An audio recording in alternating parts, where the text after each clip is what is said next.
Ready to go, guys? All right. Good afternoon, and welcome to the final press event of this 229th meeting of the American Astronomical Society at the Gaylord Texan in Grapevine, Texas. It's been a busy week. This is not a press conference per se, it is a seminar for science writers. Our idea here is to share some background information to help you prepare for sharing the excitement of the August 21st solar eclipse with your readers, listeners, viewers, etc. I'm Press Officer Rick Fienberg, and I'm assisted by Inga Heyer in the back, my deputy press officer, who will be monitoring the webcast, and also my other deputy, Larry Marshall, who will be manning the microphone during the Q&A. Let's all remember to turn off our phones, or at least silence them. And there will be one press release in connection with this from Williams College, Jay Pasachoff. So we're going to use the same format as a press conference. I'll introduce the speakers, including the fourth one, and I will we'll then have 4 presentations in a row, and then we'll go to Q&A. So is there anybody here? Well, you all know that there's a very important solar eclipse coming on August 21st. The problem is that there's about 300 million people in the United States who don't know it yet, and we need them to know it.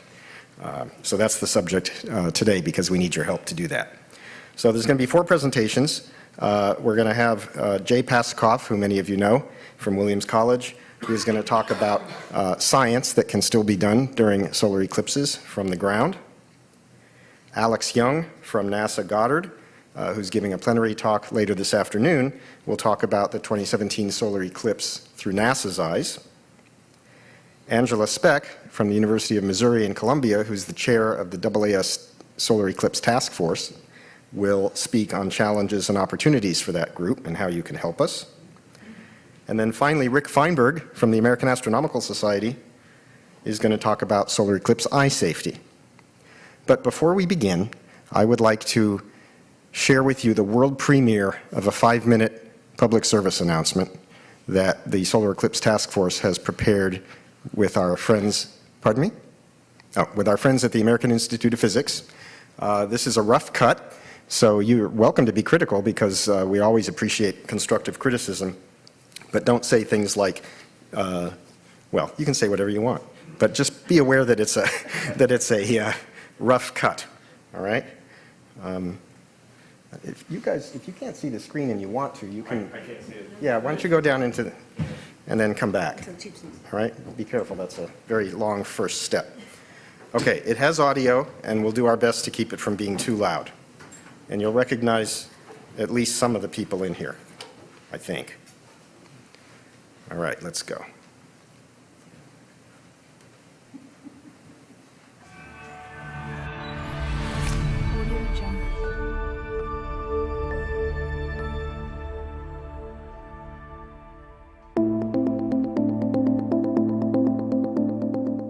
Mark your calendar and get ready for the experience of a lifetime. Monday, August 21st, 2017. The date of a rare and amazing celestial show. The first total solar eclipse in the continental United States in nearly 4 decades. A total eclipse of the sun is probably the most beautiful, dramatic, and truly awesome natural phenomenon that anybody can experience in their life. I am really excited about saying this. I've wanted to see an eclipse since I was 5 years old. The August 21st event is being called the Great American Eclipse, or All-American Eclipse, because the moon's dark shadow touches no other country as it travels 8,600 miles across Earth's surface. In the continental United States, we haven't had a total eclipse of the sun since 1979, and that one was visible only from a few states in the Pacific Northwest. What's special about the total eclipse of August 21st, 2017 is that it will cross the country from coast to coast. So millions and millions of Americans will get a chance to see a total eclipse of the sun. The roughly 70-mile wide path of the moon's dark shadow makes landfall on the Pacific coast in Oregon, then makes its way southeast across parts of Idaho, Wyoming, Nebraska, Kansas, Missouri, Illinois, Kentucky, Tennessee, Georgia, and the Carolinas before heading out into the Atlantic Ocean. Moving at an average speed of about 2,000 miles per hour, the shadow crosses the country in just 90 minutes. A partial solar eclipse will occur across the rest of North America. But to witness totality, you'll need to get yourself into that 70-mile wide path.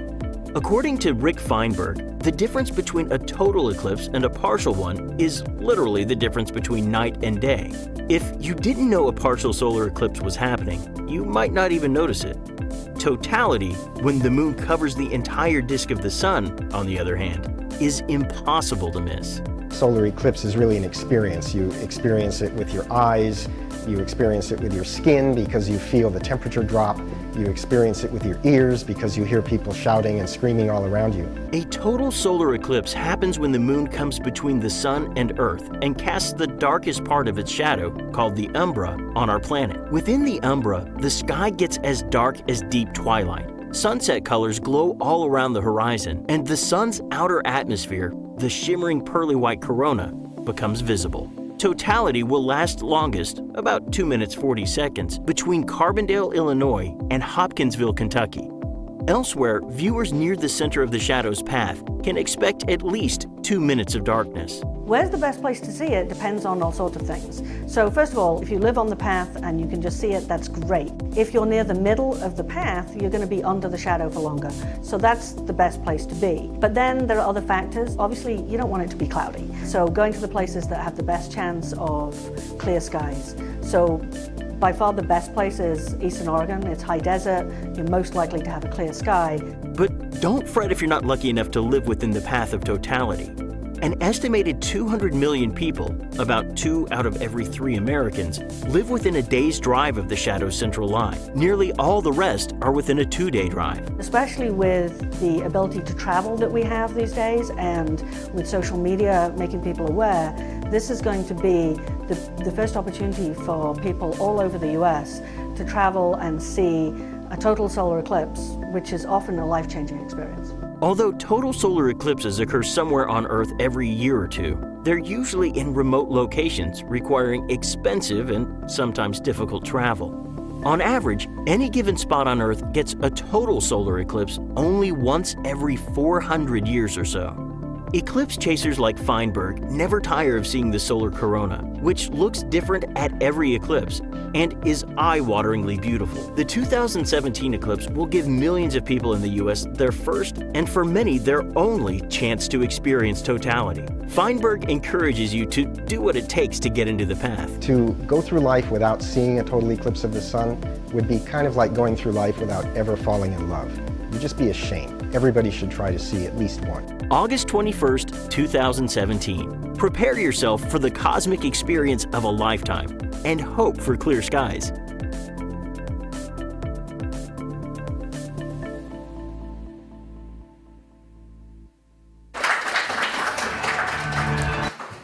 I don't think we'll win an Oscar, but I think it's at least something. All right. So that sets us up. That gives us an introduction of what's happening. And that video, once it's finalized, will be on the AAS Eclipse website at eclipse.aas.org for anybody to download and use as they wish. All right, so I'm going to turn it over to Jay, and we'll get started. Yeah, don't get too comfortable.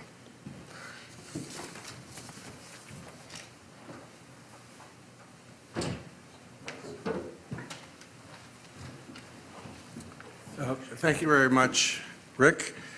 It's been my pleasure to know Rick for quite a long time, and with various other people in the room, we share an interest in what you can learn from total solar eclipses. We're going to hear about outreach, especially from Alex Young in a minute. NASA has done even a Braille book, so people with impaired sight can benefit from this, and even people who are blind enjoy this book, and there are various other things you feel. My wife has edited a children's magazine, ages 9 through 14. That's just come out. So there's a lot of outreach for people of all ages. This is in the Cricket family of magazines. But what I'm going to talk about now for the next few minutes is the science that is done at eclipses. Many people don't realize that there are parts of the sun's atmosphere, that we see best from the ground during total eclipses. Some years ago, NASA specialized in the ultraviolet and X-rays, and rather than in high-resolution observations of the sun, and rather than getting artificial eclipses that are better than the ones on the existing spacecraft. So there is a whole zone that is best studied from the ground, and I'll give you some examples now in the next few minutes. This is a wide-angle picture showing the sun in the sky. You see a lot of close-ups that, to some extent, are misleading. We really want to be outdoors and experience the phenomenon, getting 10,000 times darker in the last minute. For example, during the eclipse, this horizon effect. But what we see mainly are these close-up images. And how do I advance this then? There.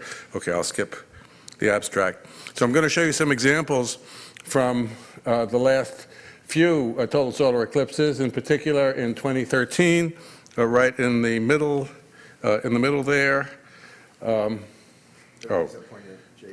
Okay. Can't see it on the webcast. All right, fine. So in the middle there, you see the path that went on the Atlantic Ocean and across Africa on November 3rd, 2013. And one thing that the human eye can do very well is cover a very wide dynamic range, whereas photography is more limited in the dynamic range. So this is a composite from some dozens of images taking the best part, but it actually matches what the human eye sees better than any individual photo. And what we see here is the solar corona and details in the corona that are held together by the sun's magnetic field. So we can study the sun's magnetic field right near the sun, but outside the sun, the everyday sun, in this way. You can see one edge that will be covered by the advancing moon that looks reddish because that's 1,000 times brighter than the corona and also 1,000 times, cooler than the corona. The corona is gas at millions of degrees. And then on the left and the right, you can see some things erupting. They're called coronal mass ejections. They're bits of the corona that drift off. These are going off to the side, but every once in a while, one comes right at us on Earth, and then beware. And one of the things we're trying to do is maintain the Earth's shield. I just saw Rogue One when the people had to penetrate a shield, and to some extent we are defending the shield of the magnetic field around Earth that keeps various particles, keeps X-rays, other parts of the Earth's atmosphere keep X-rays out and protect us. So anyway, we hope to get high-resolution images like this. And so the last few eclipses, you see in 2012, an annular eclipse when a little bit of sun remained, came right over a big radio telescope in the United States. And then there was in one in Australia, a total eclipse, and then another annular eclipse in Australia. And then it left. You can see the path again over Africa in 2013. And we have different people we work with who analyze these images. Here, it's rotated from the last one. You can see an eruption at the top moving off, and then some of the reddishness is also moving off in what's called an erupting prominence. One of the things that we scientists do is take spectra, the rainbow analysis of the content of the light, and it's been known for about 150 years that there are certain things that are odd about the solar chromosphere and the solar corona. For example, in the eclipse of 1868, people saw some bright emission that we can see at the bottom there, and it didn't match anything on Earth, so they called it helium. And it took some decades before the chemists caught up and realized that helium was an element. Also, a couple of years later, they discovered some of these emissions, and they called it coronium. But as you know, coronium is not a real element, and it turns out to be a sign that there's iron on the sun in very weird configurations that only happen when it's millions of degrees.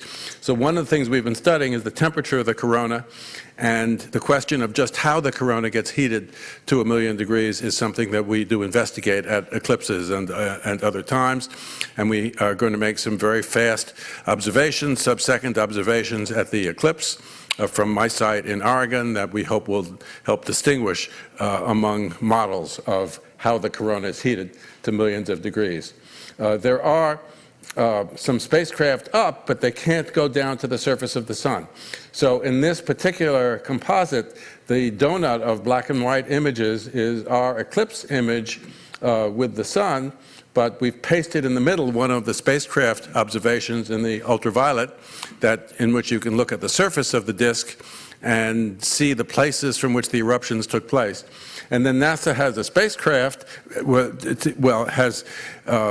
on a spacecraft together with the European Space Agency. It's called the Solar and Heliospheric Observatory, and you can see that big eruption down at the bottom in the reddishness tinted, and that you can watch go out at hundreds of kilometers a second, but here we've superimposed one of our eclipse images of it, and we have about 10 times better resolution on it, because this spacecraft was made 20 years ago and can't see the size detail. The pixels are just much bigger than what we can do with an eclipse.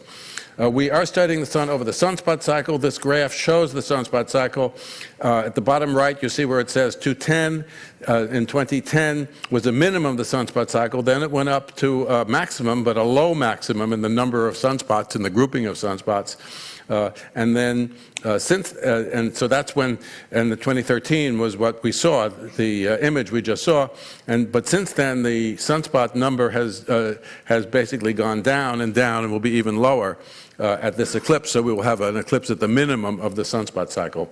In 2015, an eclipse swept up the Arctic, and we again have our composite images. The shape of the corona changes over the sunspot cycle. When we're at solar maximum, there are streamers that go out, held in the magnetic field in all directions. This is from a European spacecraft that saw the eclipse, and then it went halfway around the Earth, and it got another eclipse. When in the meantime, you see the fine detail on the edge there, and those coronal loops vibrating are possibly what heats the corona to millions of degrees. Here is a composite based on our observations from that 2015 eclipse. So with the spacecraft view pasted on the middle, we can study these eruptions on the sun from their bases on the sun, for at least the half that's facing us, all the way out into the outer corona. Again, we have spectra. You can barely see a reddish circle at the bottom to the right of the brighter one, and that is from this million-degree gas in the corona. And as we go to solar minimum, the corona cools off, as we can see by studying these spectral lines. There are people such as Yiming Wang at the Naval Research Laboratory, and John Linker and Zora Nikic at Predictive Science, who model the solar corona based on observations taken before the eclipse, and we are providing information to help improve these models and working with them. We measure the so-called flattening, how far from round the eclipse is, and at the top you can see things are more elliptical, and at the bottom extreme right in red is the 23rd.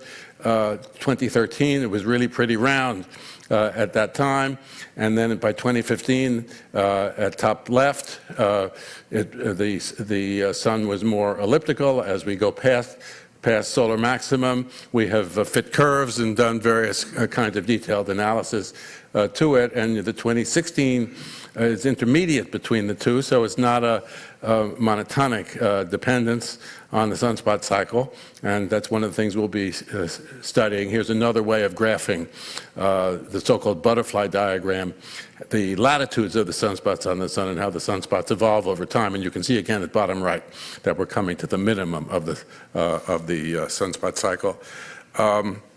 And let's see, it's not advancing. We're almost finished. And this displays the magnetic field, and we are coming to a place where the magnetic field on the sun swaps from between the northern hemisphere and the southern hemisphere, so there's some confusion and things mixed up in the magnetic field at this time of the sunspot cycle, and we're watching with interest to see how the sunspot cycle develops. In 2016, at the right there, you can see an eclipse went across Indonesia and the Pacific Ocean. My own site in Ternate, Indonesia, the Spice Islands. we were able to observe it all through some clouds. You can see the different phases up above, and I stress that the 3 total eclipse images are taken without a filter, whereas the 4 orangish ones are orange because they're taken through a filter that cuts out all but about a millionth of the light. And here's a composite that we have. There's one of these reddish prominences at the 8 o'clock position. Rick Fienberg was aboard the ship, the Le Soleil, and had fewer clouds than we had. This is his image there.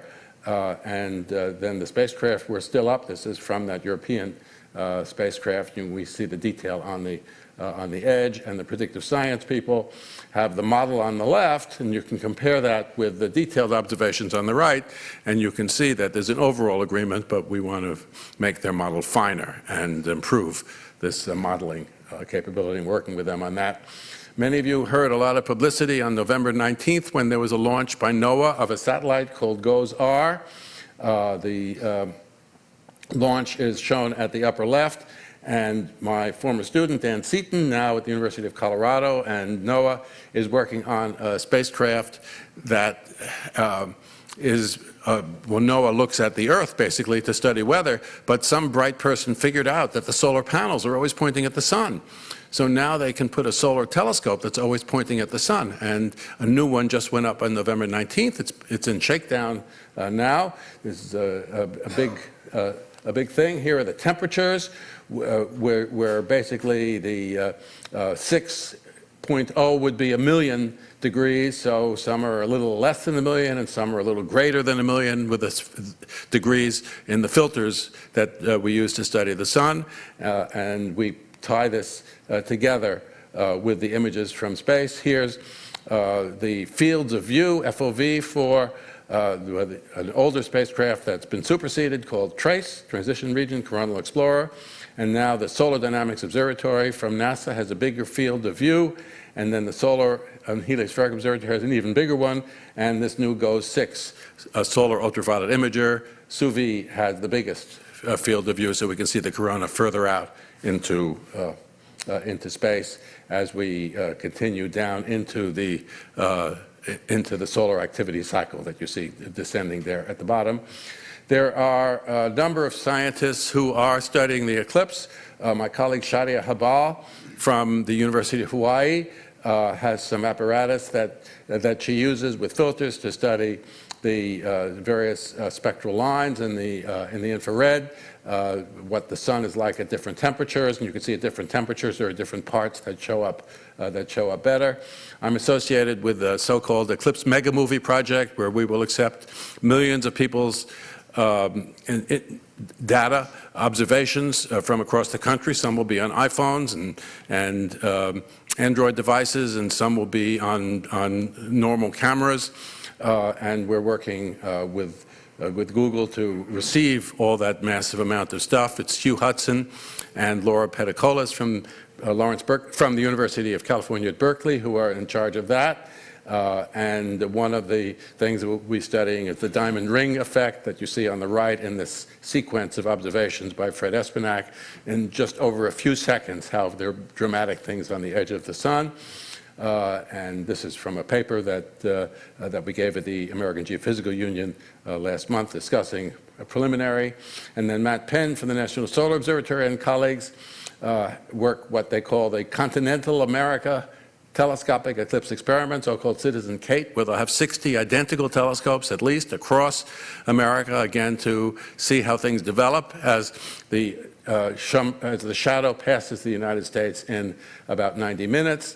And now there was just a call from NASA for proposals for eclipse-related things, and some of the people are listed here to study polarization of the corona, to redo the experiment that Arthur Eddington did to test the general theory of relativity of Albert Einstein, and to take spectra, and the study of the polarization shows how things are scattered off the material in the corona. Serge Kuchmy from the Institut d'Astrophysique in Paris has high-resolution reduction of the data to see the high-contrast details in the solar corona and study the magnetic field in that way. A National Science Foundation plane will travel at high altitude with people from the Harvard-Smithsonian Center for Astrophysics, especially Jenna Samra, to make those spectra in the infrared that doesn't come through the atmosphere down to the Earth's surface. And my own work on this eclipse is sponsored both by a grant from the National Science Foundation and another grant from the National Geographic Society to give me a prime team of scientists from several countries around the world, as well as students and others from the site where we will be in Salem, Oregon. And let's hope for clear weather, not only there, but also all across the United States on the 21st of August for this scientifically valuable total solar eclipse. Thank you.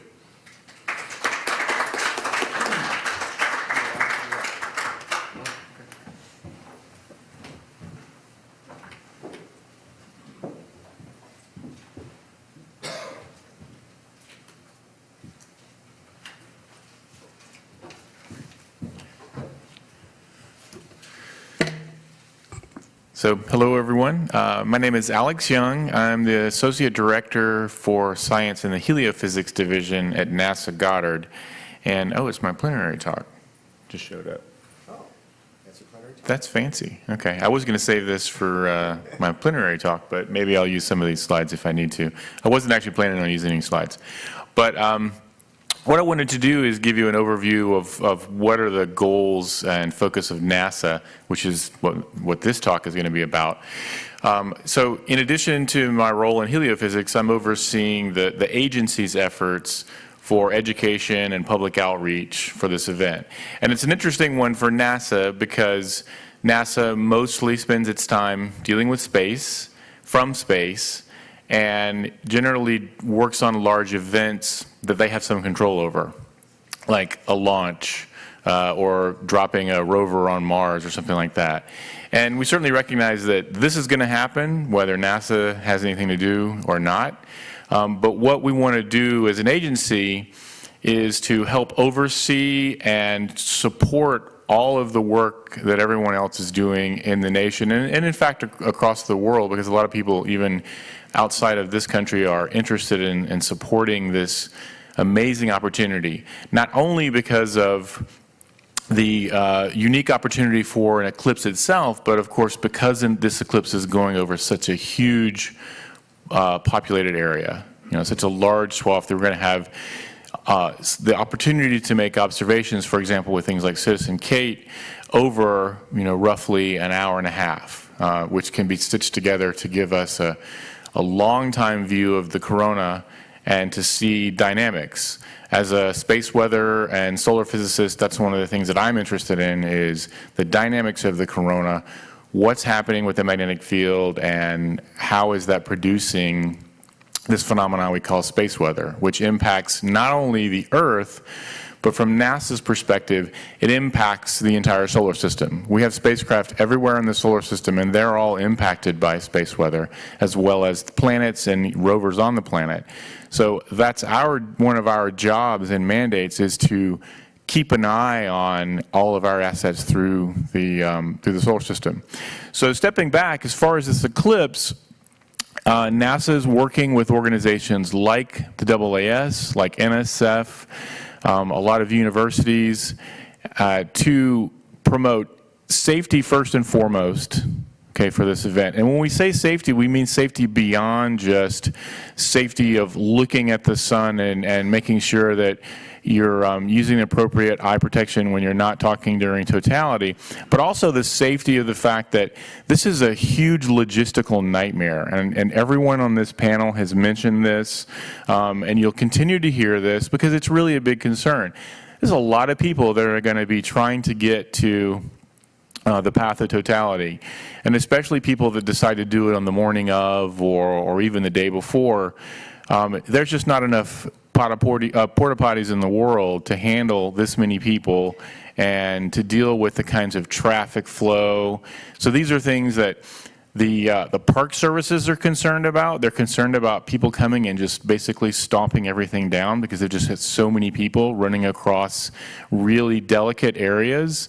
The national transportation agencies are very, concerned about all the different aspects. So these are the kinds of things that NASA is trying to do to use its reach and even its brand to help coordinate that and to work with all these power. How much time we got left?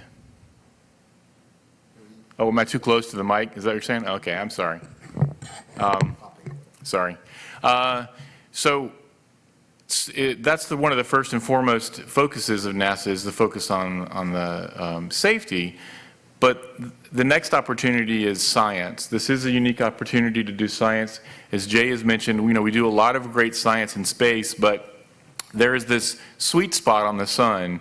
It's very low down in the corona, and we just can't get the kinds of observations we need from space. Nature just does it better. Nature makes a better eclipse. We make our artificial eclipses with what we call coronagraphs, and you've seen several of those from Jay, but we can't get down really close. We would have to make incredibly long telescopes. The optics are very difficult. It would be very costly, and maybe someday we'll be able to do that. But right now, we still need to do these observations from the ground because that's where all the action is happening. Okay, that is where the solar wind, which is constantly streaming away from the sun, is being accelerated. That is where magnetic energy is released to create solar flares, coronal mass ejections, and so that is a really crucial place for us to study. We're planning to send a spacecraft to the sun in 2018 called Solar Probe Plus, which is going to sample and look at that area of the sun. So this is a pretty amazing opportunity.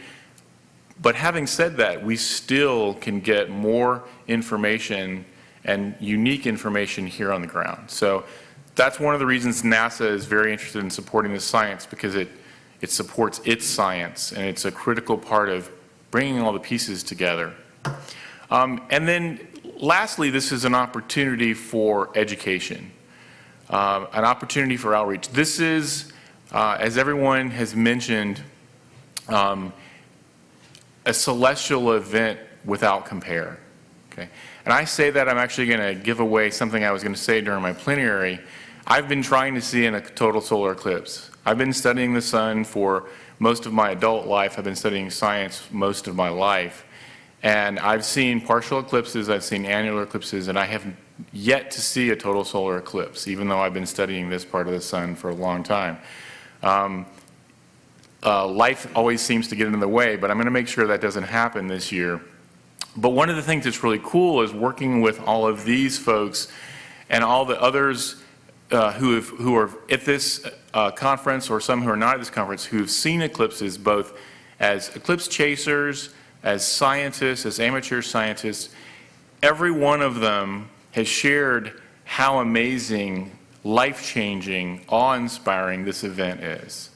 And I've seen some pretty spectacular things like the transit of Venus, and even an annular eclipse is pretty cool.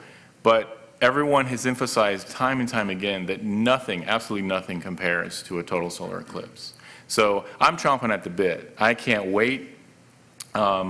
And I know that once I see it, it's all over. I'm going to keep going again and again and again. And I'm going to make sure life doesn't get in the way. So that's really an important opportunity to share this human experience, but also to share this human experience to connect with science. So much of the science we do is connected to the science behind eclipses. And one of the things that I hope to impart to astronomers that I talk to later today is that you don't have to be a solar physicist or a heliophysicist or even a stellar physicist to have ways in which your science connects to the things that we learn from eclipses. The most fundamental thing is understanding magnetic fields. Magnetic fields are one of the driving forces of energy and dynamic phenomena in the entire universe, from the sun, from the aurora, all the way to black holes, AGNs, neutron stars. And so we have an opportunity to study this phenomena in our backyard in a laboratory that we'll never have anywhere else in the universe until somebody invents warp drive, and I don't think that's going to happen anytime soon, unfortunately. But this connects to all of that science. It also connects to the study of exoplanets. Just the idea of how we find exoplanets is a transit. And really, basically, that's what an eclipse is. It's a transit. But on top of that, all of the activity of stars that we're learning about from eclipses is something that we learn that is crucial for understanding what's happening on exoplanets, and then ultimately how life is formed in this solar system and in other solar systems. So we're very excited as an agency to be able to help to connect to the public, to bring the excitement of this unique experience as well as connecting the science. And it's an opportunity for all astronomers and space physicists to share in that and connect with that, even if you study eclipses or not. For those of us that are scientists, science writers, amateur astronomers, in many ways we're still experts to the rest of the public, and that's something that we should use as an advantage to help and share the excitement and the passion of the reason why we do what we do. And so that's the ultimate goal of NASA, which is part of our fundamental mandate through the Space Act, is to share and communicate knowledge to the public. So that's sort of the big picture. Now I've left down here some cards that have the NASA website. So we have eclipse2017.nasa.gov, and that's a site where we are sharing resources that are uniquely NASA resources, as well as others that need a place to share, or we're linking to other people that have resources, including, for example, our partners like AAS, who also have a great website, eclipse.aas.org, which shares some great downloadables, all kinds of visuals. One of the areas that NASA works very hard on, you've seen some amazing visuals that Jay has shared. These are all things that are produced by the Scientific Visualization Studio at NASA Goddard. SVS NASA is the easiest way to find it on Google. There are thousands of different types of scientific visualizations and animations, and there are many of them related to this eclipse, eclipses in general, as well as past eclipses, and lunar and solar and stellar science. Those are primarily based on NASA data. You know, visualizations are data that's combined with visualization animation type effects. So it's actually based on real data. And some of the visualizations that we have for this eclipse, one of which was looking at the path along the path of totality, looking at the umbra, the central core of the shadow passing. Turns out that it's not a nice ellipse, it's not a smooth object, but a combination of the surface of the Earth and the structures on the edge of the moon create this very complicated polygon structure, which is actually changing as it's moving across. So that's one of the things that NASA works a lot on, is providing those, and those are all resources that are available to you. They're downloadable in multiple formats, and as individual frames, all kinds of things for use, both imagery as well as video. All of them have very detailed explanations and references. And then for NASA, one of the things we've done if you go to the website, we have maps that contain NASA-related events. For example, we have a large broadcast event in Carbondale. We have several with Exploratorium and Madras and Idaho Falls. And then we'll be supporting all of the other feeds that come from other sites through NASA TV along the path. We have those on Google Maps. We have other Google Maps that other people have produced, like ones that have 1,500 libraries that will be doing activities and events. We're working with the national parks. So there's we're also lastly working on a map that contains a database of subject matter experts. And again, I consider everyone in here who does science at a professional, amateur level, or even science writing as being a subject matter expert within Eclipse with some minor training in terms of catching up with the specifics. You can be someone that can go to an event and help to share and do outreach with the public. And there's going to be so many of these events all over. So one of the things we're doing, working with partners, both with APS and NASA, is to collect those databases and make those subject matter experts available to anyone that needs them. How am I doing on time? We should wrap it up. Okay. There's two more of us. So NASA's got a lot of things going on, and it wants to support what everyone else is doing. So hope you'll grab the card. I have left my card there too. Reach out to us, and we'd like to share and help with whatever you might be doing also. So thank you very much.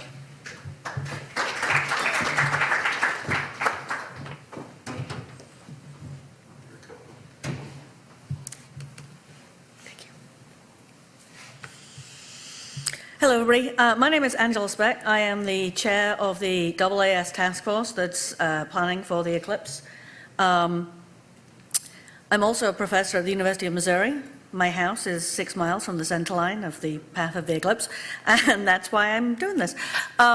So a lot's already been said about what science we can do, about the outreach we want to do, and the AAS task force is trying to do all of that as well as collaborating with NASA to make sure that we're being efficient. I want to talk about some of the specific challenges that we have, and that there's a couple of different things that I want to talk about. Now, you already saw a version of this in the little movie that you saw, and the reason I'm showing you this is a map of the Earth. It shows all of the eclipses, both annular and total, in a 20-year period from 2001 to 2020. The reason I'm showing you it is that in a 20-year period, most of the planet does not experience an eclipse. If you're not under one of the blue lines, you don't experience a total eclipse. So even though we have an eclipse somewhere on the planet pretty much every year, you don't get to see one in a given time. And so one of the things that we need to do is to have people realize that, everybody here is excited. Everybody here is, oh, there's an eclipse, we're so excited. There are still people out there who are like, is this really going to be this big a deal?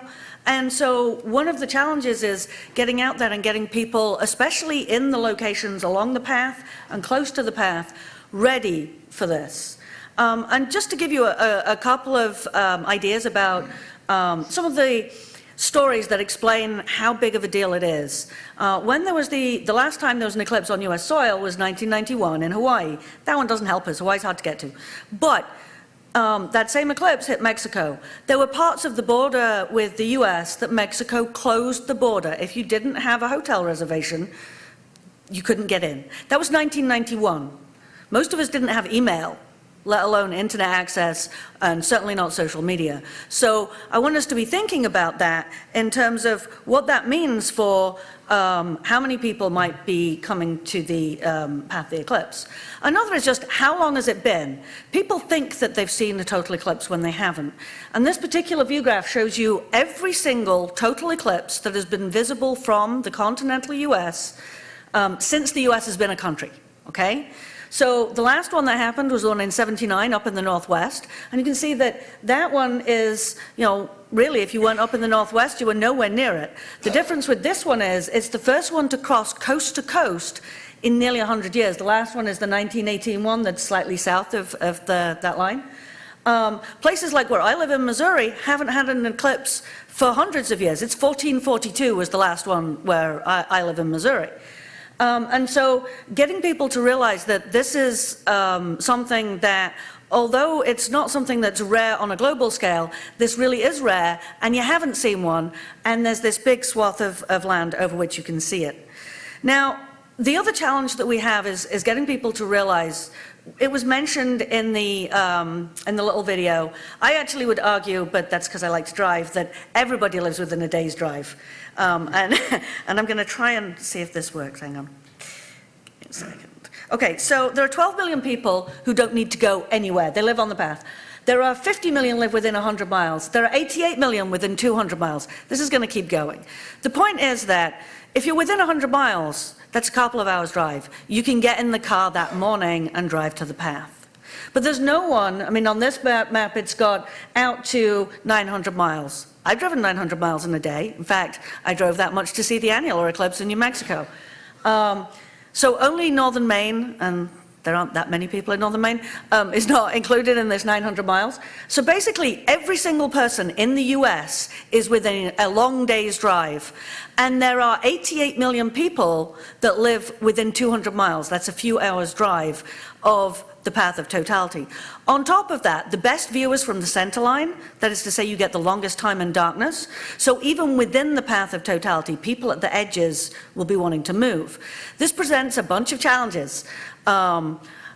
There is going to be traffic like we've never seen. I live in a college town, and on college days, it is really hectic, and we have help from the Boone County Sheriff and the University Police and the City Police and the state troopers. And that's all for one corner of this town. We're going to have traffic like that all the way along the path. So some of this is getting people involved that are emergency services. It's going to be in August in the middle of the day. And how many of you have been to the middle of America in the middle of the day in August? But it's hot and sunny, and people are going to fall over because they didn't get enough water. And then if we have patches of cloud appearing, I'm kind of hoping there is no clouds anywhere on the path, but that's unlikely. We're going to have people driving everywhere. So there are all of these circumstances. We need emergency services ready. We need departments of transport ready. We need, the porta potties were mentioned, but we need to have facilities ready. There needs to be food for all these people. So that's a big part of what we're wanting to do. Now, we're running out of time, so I'm going to stop there, and then you can think of questions to ask me later and let Rick talk. Thanks.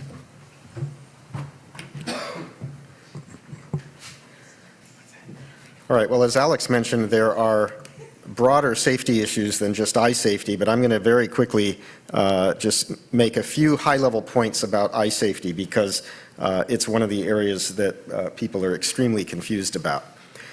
So you might have some cognitive dissonance because every telescope that you've ever seen probably has a little sticker on it like this one that says, "Don't use this telescope to look at the sun."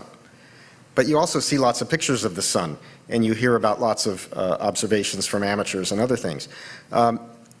All experienced astronomers know that with a proper filter over the front of your telescope and with a cap over your finder scope or any other optics, you can look at the sun.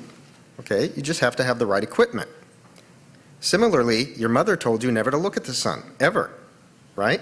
But we're telling you it's perfectly safe to look at a total solar eclipse. In fact, you'd be an idiot not to look at it. It's one of the most spectacular sights in all of nature. It's truly beautiful. In fact, I tell people, you may think this is an astronomical event, but really it's just a life event. It's just a beautiful thing. And you need to see it. And in order to see it, you need to look at it. And you can look at it even with binoculars or a telescope. As long as the entire bright face of the sun is covered, it's no brighter than the full moon. Now, at any other time, and this is where it starts to get important, at any other time, whether it's outside of an eclipse altogether, during a partial eclipse or during an annular eclipse, a ring-shaped eclipse that's been mentioned, or during the partial phases of a total or annular eclipse, you have to have some kind of protection because the sun is dangerously bright. Okay? Now, one of the fallacies is that people think that, well, it's the infrared or the ultraviolet or other rays coming from the sun that are the problem. But that's not really it. It's just the intense visible light. We evolved so that our eyes are sensitive to sunlight. And sunlight is extremely intense. And long before ultraviolet or infrared could hurt you, your retina would burn just from visible light. So you need to do something in order to look at the sun safely, and that there's two ways to do it. There's directly, looking through filters. If you come up to the front after the talk, in addition to the things that Alex put out, Angela and I have put out some other things. There's some eclipse glasses, These things come in different formats. There's the glasses, which you pull and put on. You saw me do it in the movie. You can wear them over glasses, or if you don't wear glasses. They come in cards. There's all kinds of different things. So that's direct viewing. And there are 3 companies in this country that produce eclipse glasses that have been certified to this new international standard, an ISO standard, guaranteed to be safe. The other method is indirect observing, where you might, there's these cards up here too. You take a card, punch a hole in it, and just cast the sunlight through the hole, and you see a little crescent shape during the eclipse. So you can look at the shape on the ground. Obviously, that's not so bright that it's going to hurt you.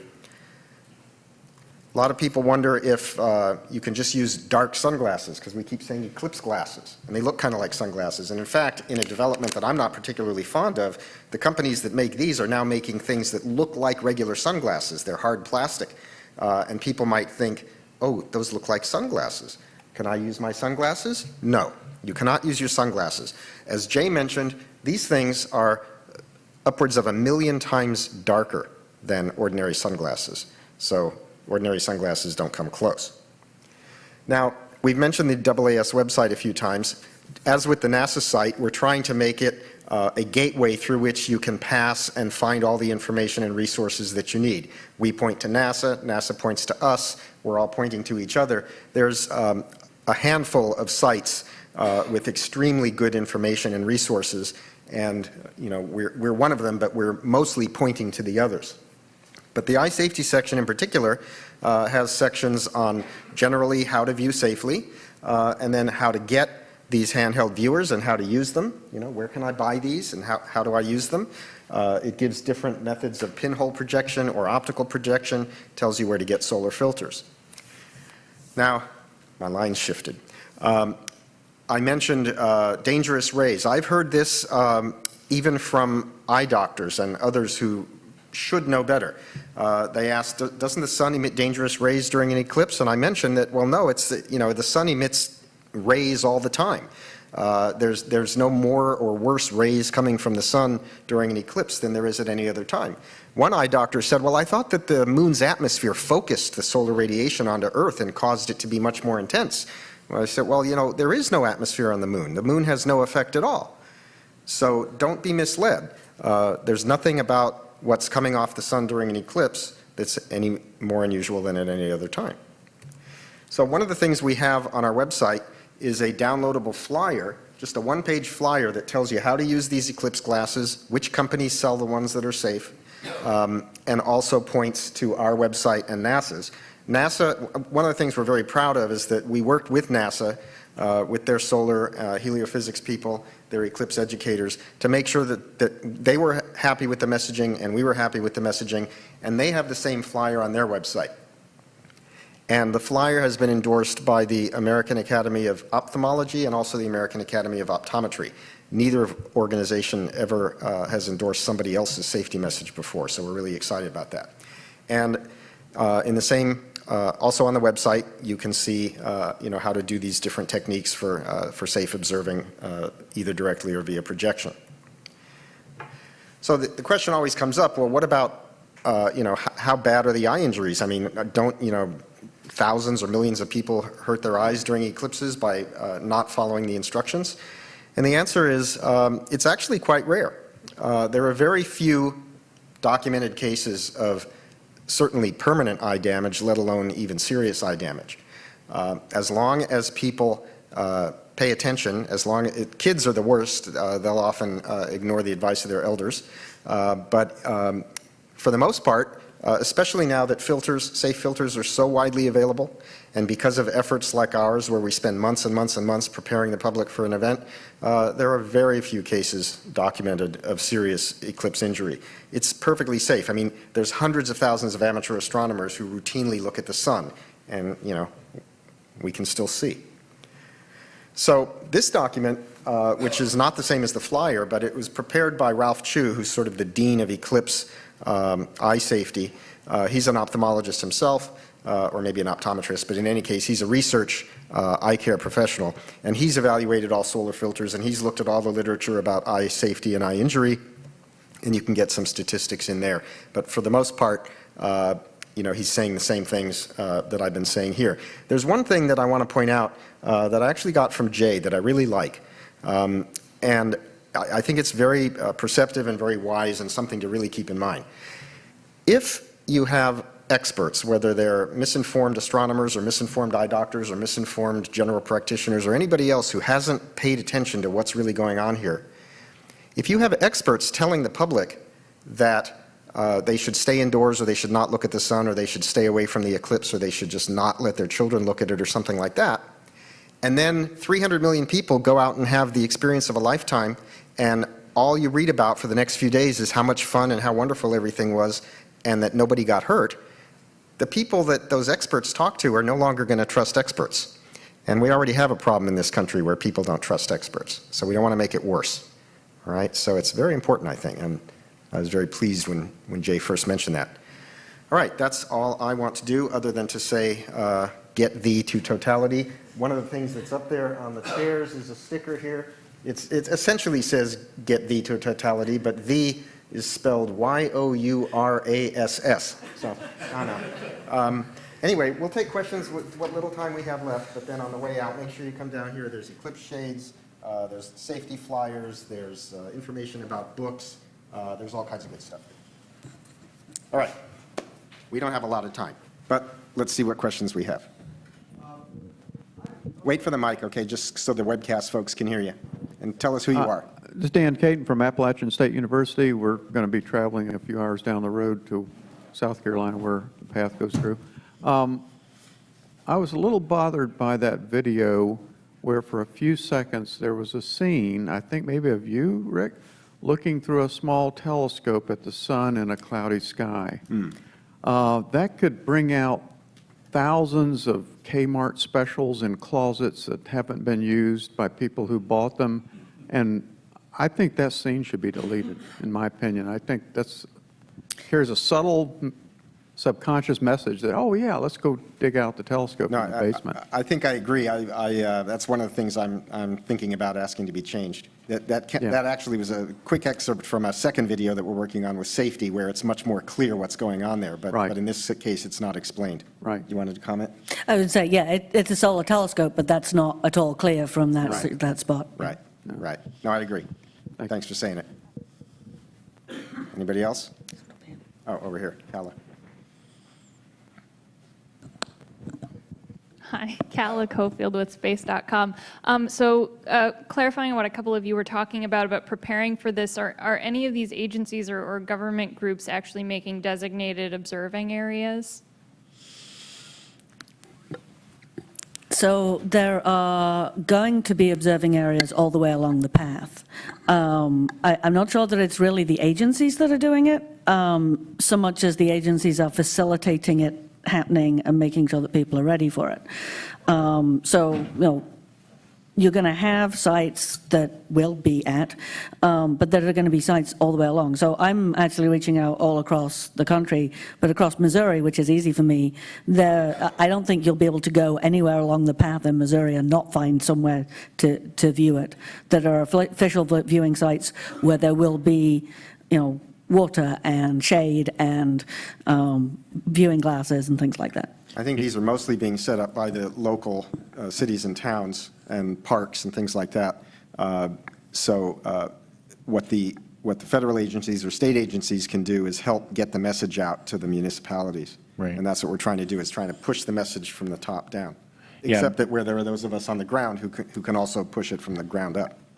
Yeah, I mean, NASA's listing sites, but only ones also that are showing that they've actually thought about this and have a plan, a logistics plan.